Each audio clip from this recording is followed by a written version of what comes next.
I was halfway through pitching a bale of hay onto the back of my truck when I heard the unmistakable shriek of someone who didn't belong out here. I turned just in time to see a woman in leopard print leggings and oversized sunglasses stomping up my gravel driveway. Her finger pointed square at my goats grazing peacefully near the fence. She screamed so loud my oldest billy goat actually jumped and bolted for the barn. "You need to get rid of those demonic monsters right now," she shouted like she was ordering a burger.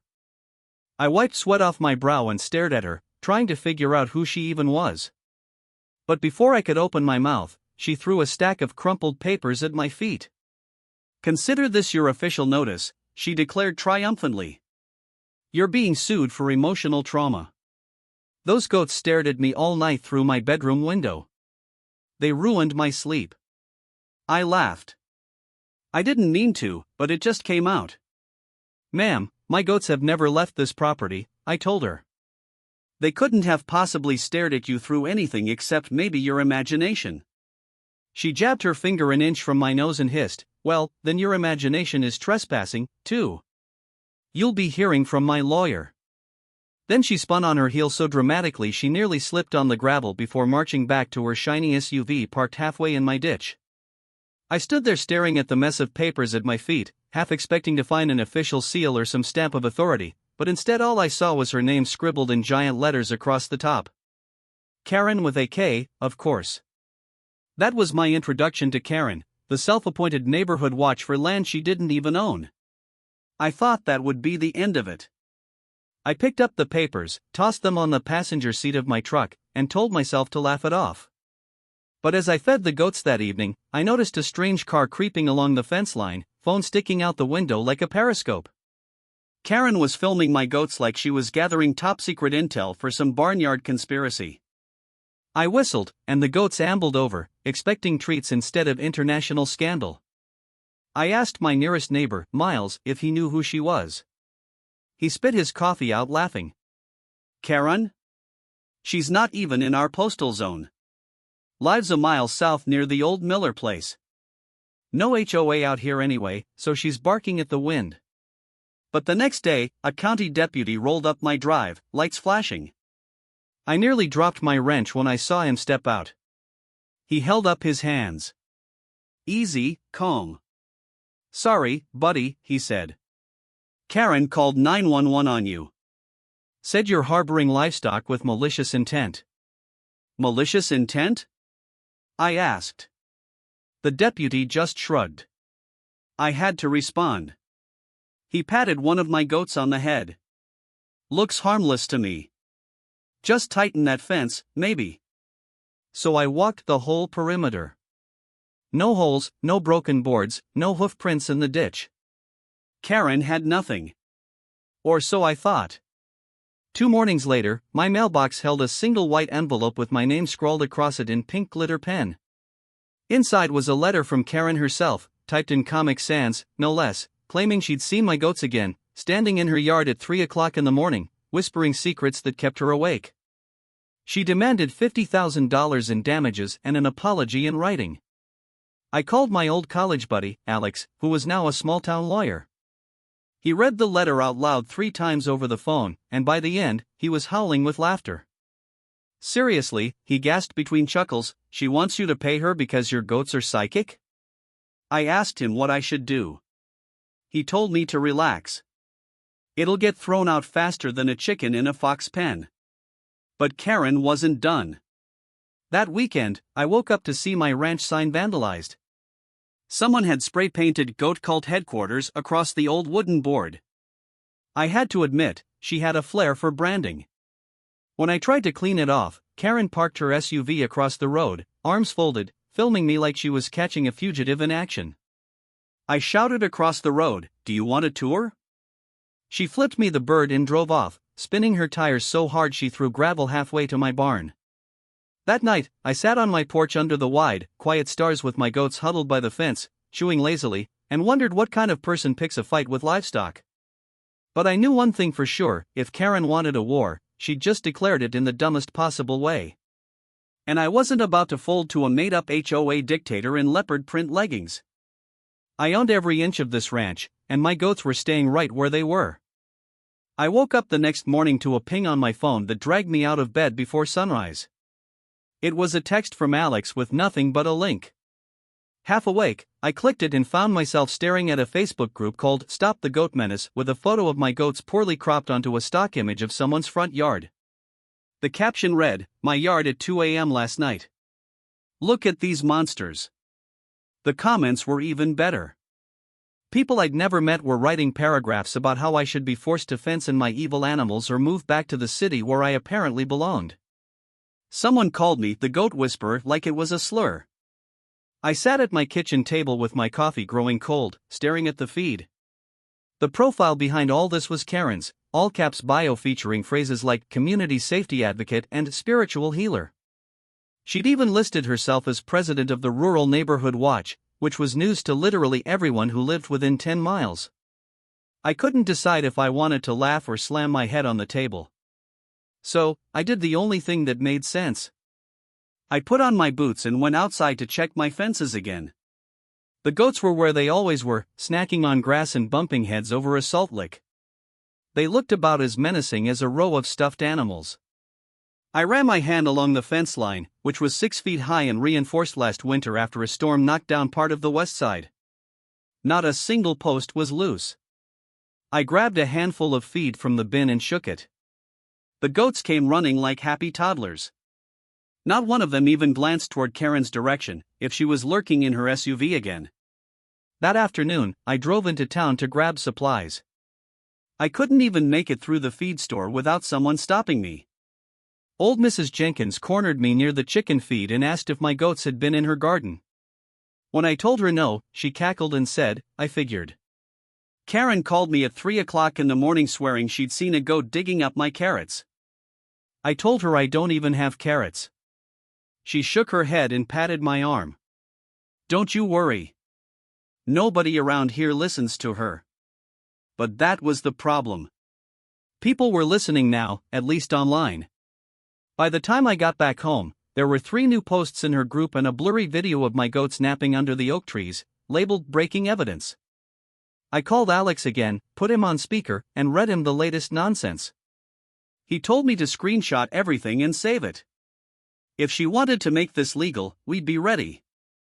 The next day was worse.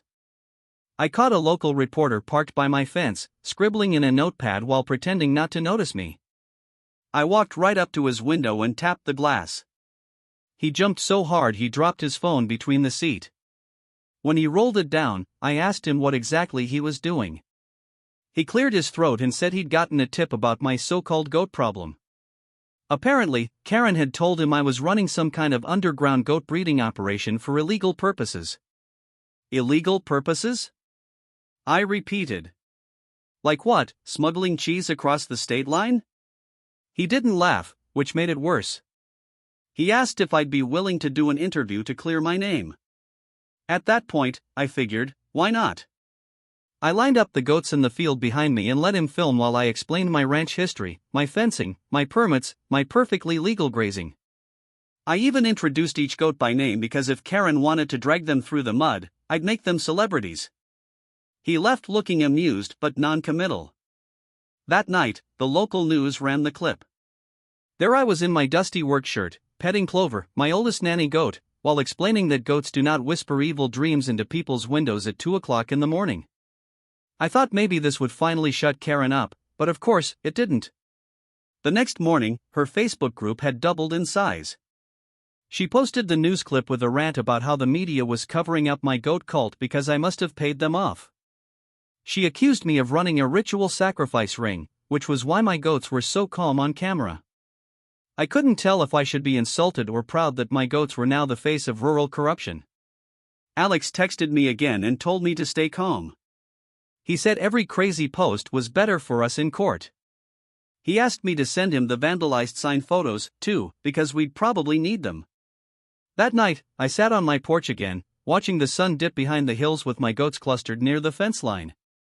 They chewed contentedly on leftover alfalfa, completely oblivious to the social media circus swirling around them. I wondered if goats could sense when a human was about to lose their mind over nothing. Probably not. Maybe that was the point. They were too simple, too stubborn, too unbothered. Unlike me, I had to think 10 steps ahead. The next morning, I woke up to find that Karen had printed flyers with my face next to a cartoon goat with devil horns and taped them all over the diner door in town. The waitress called me before I even got there.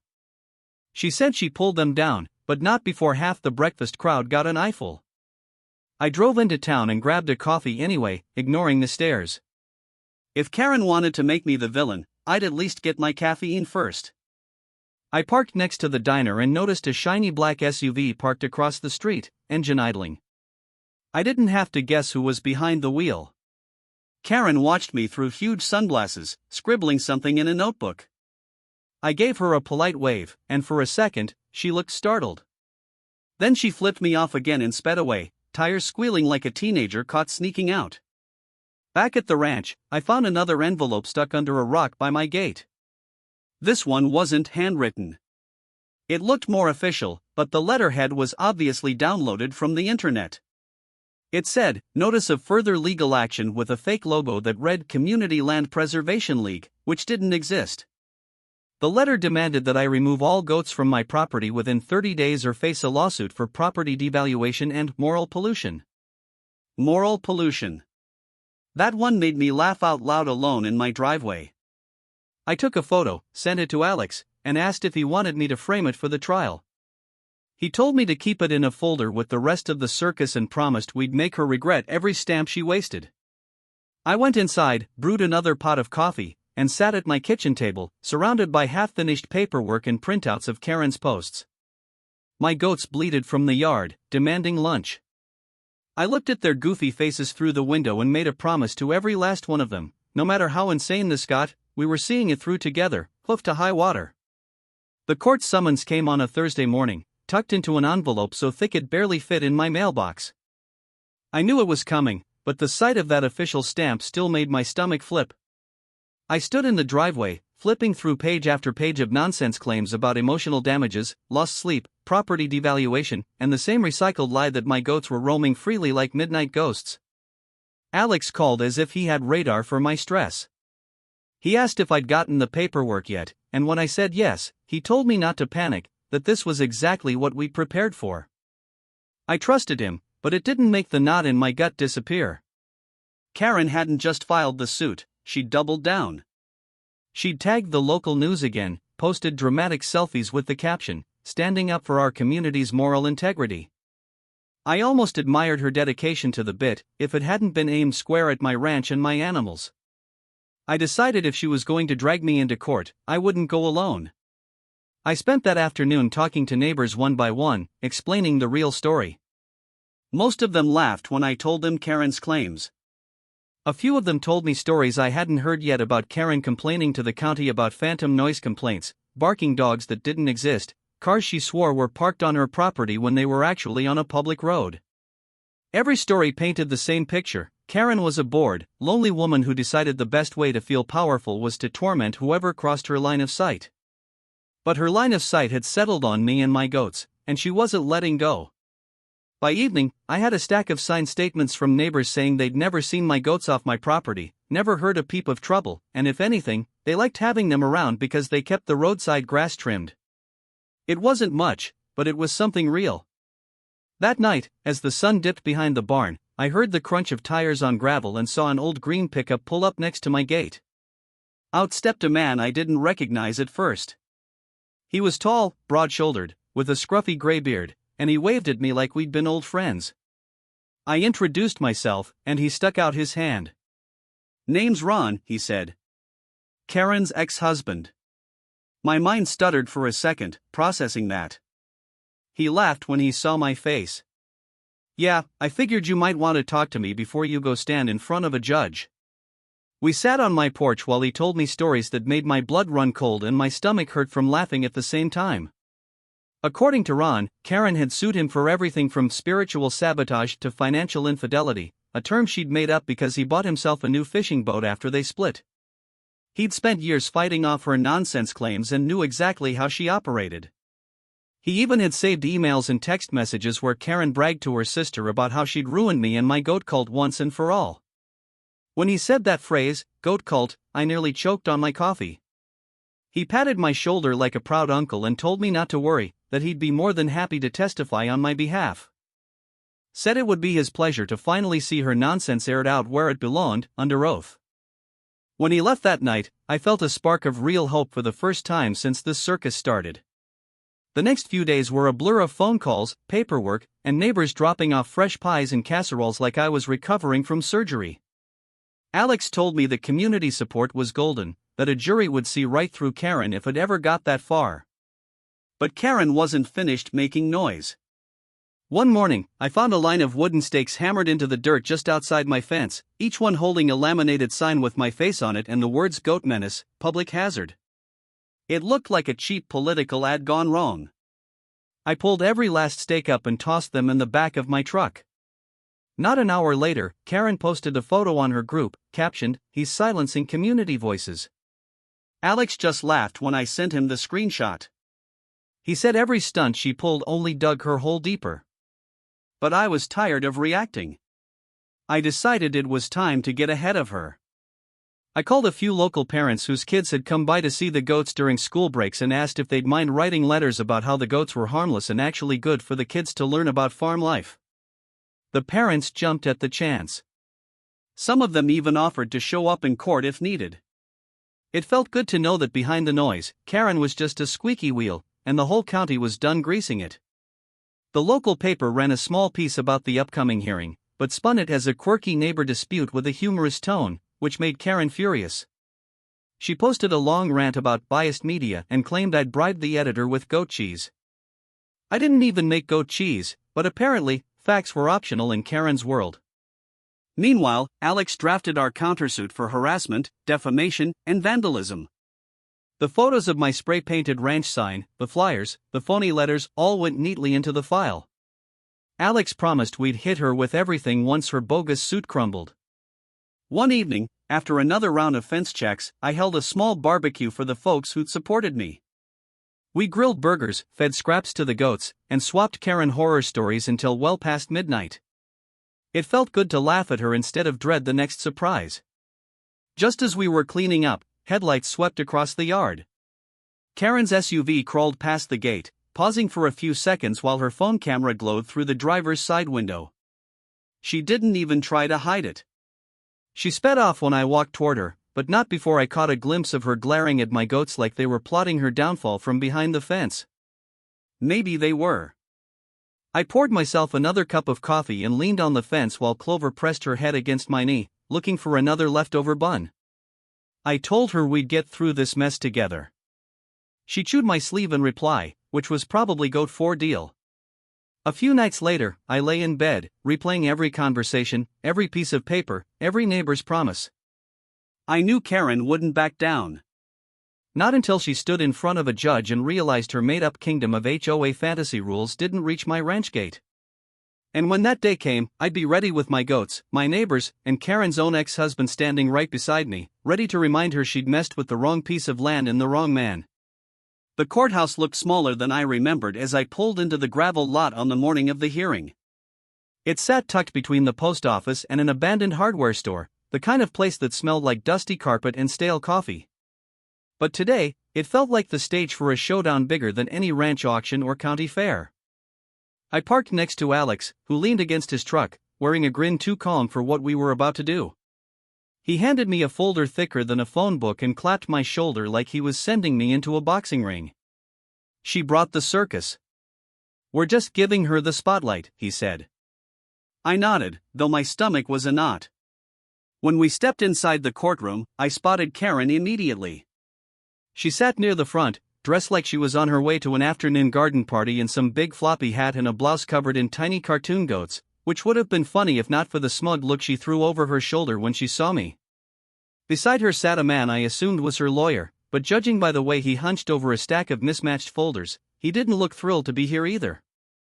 The judge was an older man I'd seen once or twice at the diner on Sundays, always polite, with a habit of nodding too much when people talked. He settled in at the bench, flipped through a few pages, then looked out over the room with tired eyes, like he already knew exactly how this would go but had to sit through it anyway. Karen's lawyer stood up first, cleared his throat, and started reading off her claims: emotional trauma, psychic goats, property value tanked, all the same nonsense I'd read a dozen times, but hearing it spoken in that solemn hush of a courtroom made it feel real in a way that churned my gut. I looked at Alex, who just raised an eyebrow like he was waiting for the punchline. The lawyer tried to present those same fake photos Karen had posted online, but Alex jumped up, objecting before he could get halfway through his explanation. He asked the judge to examine the metadata, which showed the files were doctored with a free online editor. Karen squirmed in her seat, pretending to whisper explanations to her lawyer, but her face flushed a bright, blotchy red that reached all the way to her hat. Then came her witnesses, or what she'd managed to scrape together. The first was a woman from her Facebook group who claimed she'd seen my goats at the edge of her yard at 2 o'clock in the morning. But when Alex asked her where she lived, she admitted it was 3 miles down a road with 3 locked cattle gates between her and my fence. The second was a shaky man who claimed he'd heard goat noises through his open window, but under cross-examination, he admitted he wasn't sure if it was my goats or the neighbor's donkeys. The judge didn't even hide his sigh. When it was our turn, Alex called up Miles, my closest neighbor. Miles told the judge how he'd driven the fence line with me, how he'd never once seen the goats loose, and how he'd caught Karen trespassing on his own land, taking pictures of his barn to claim it was mine. The next witness was Ron, Karen's ex-husband, who looked like he'd been waiting years for this day. He stepped up to the stand with a file of printed emails and text messages thick enough to knock someone out cold. He spoke slow, clear, no jokes, just facts about the way Karen used lawsuits like weapons, how she'd threatened him with made-up claims, and how she bragged in writing that she'd ruined me so thoroughly I'd sell my ranch out of shame. Every time Alex asked him a question, Karen shifted in her seat, tugging her hat lower like it might hide her face from the truth hanging in the stale courtroom air. When Alex was done, he motioned to me, and I stood up behind the podium, heart thumping in my throat.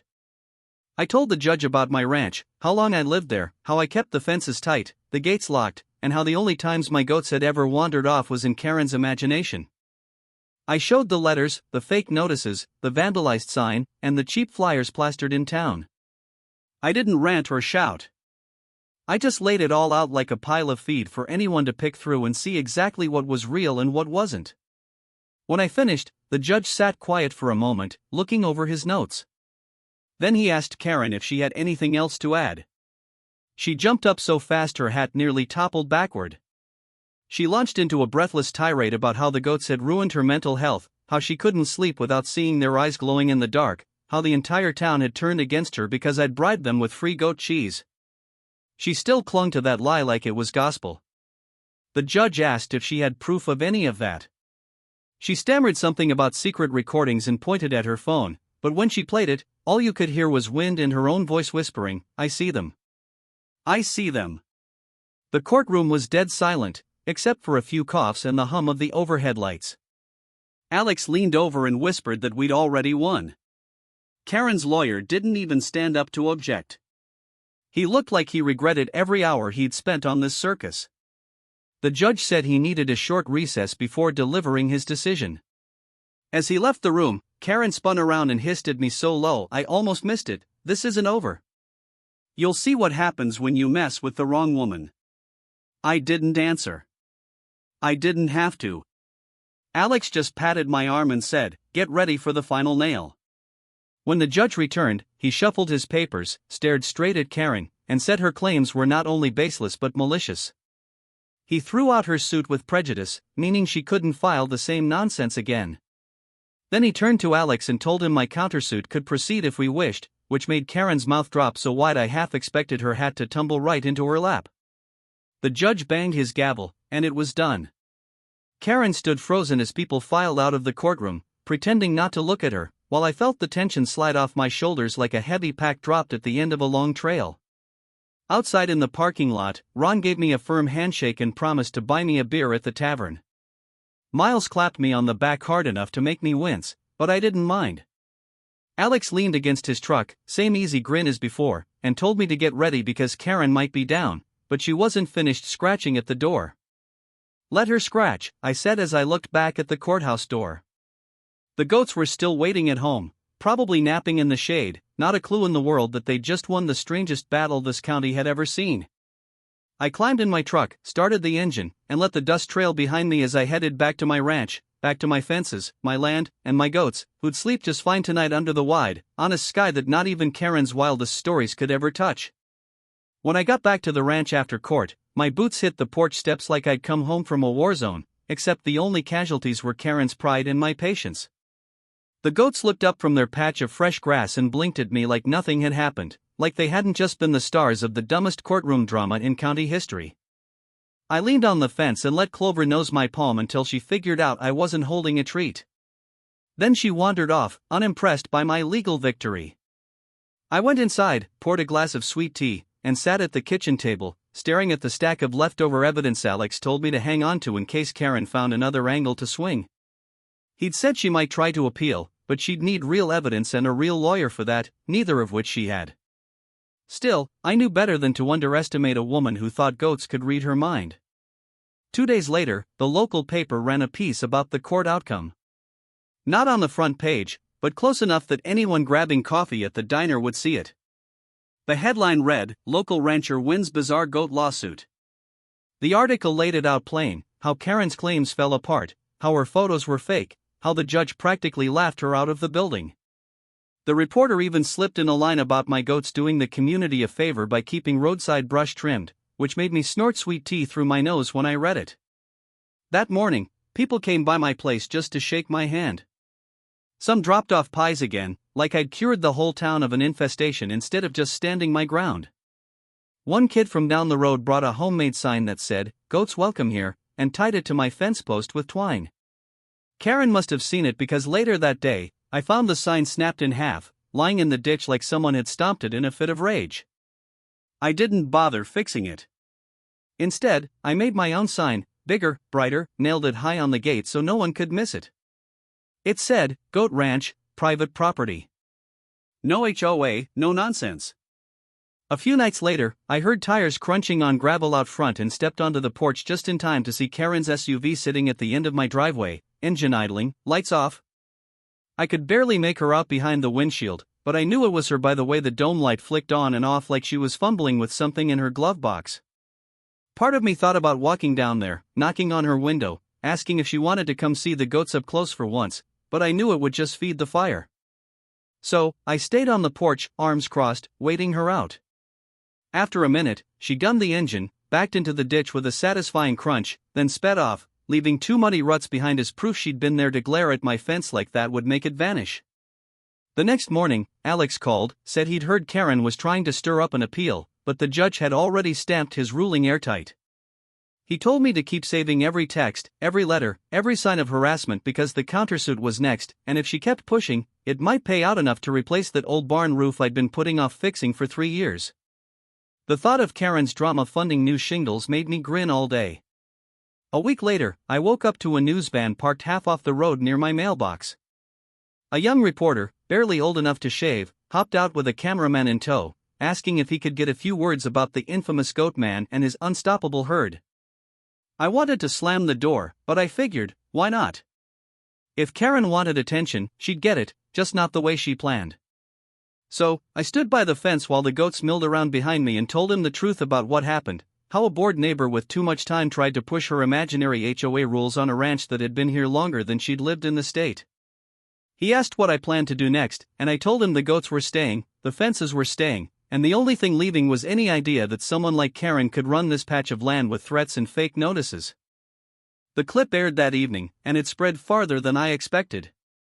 By the next weekend, folks from the next county over were stopping by to see the goats for themselves, bringing their kids, who squealed when Clover let them scratch her head. People dropped off feed bags, fence panels, even offered to donate to help with repairs and upkeep, like I'd become the accidental mayor of some new goat kingdom. I kept my smile polite, but inside, I was shaking my head at how Karen's lawsuit turned my quiet ranch into a roadside curiosity. Miles stopped by one night with a cooler of cold beers, and we sat on the tailgate, talking about how we'd never seen this stretch of county so united over anything, let alone livestock. He raised his bottle, said, "Here's to Karen.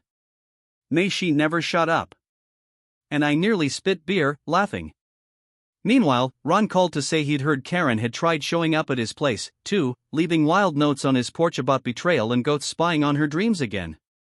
He just laughed and told her to get off his lawn before he called the real cops, not the imaginary ones she threatened to summon. She left tire marks in his yard, too, like a signature.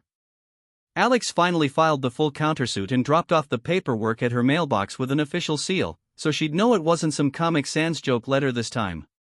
Part of me felt bad for how cornered she must have felt.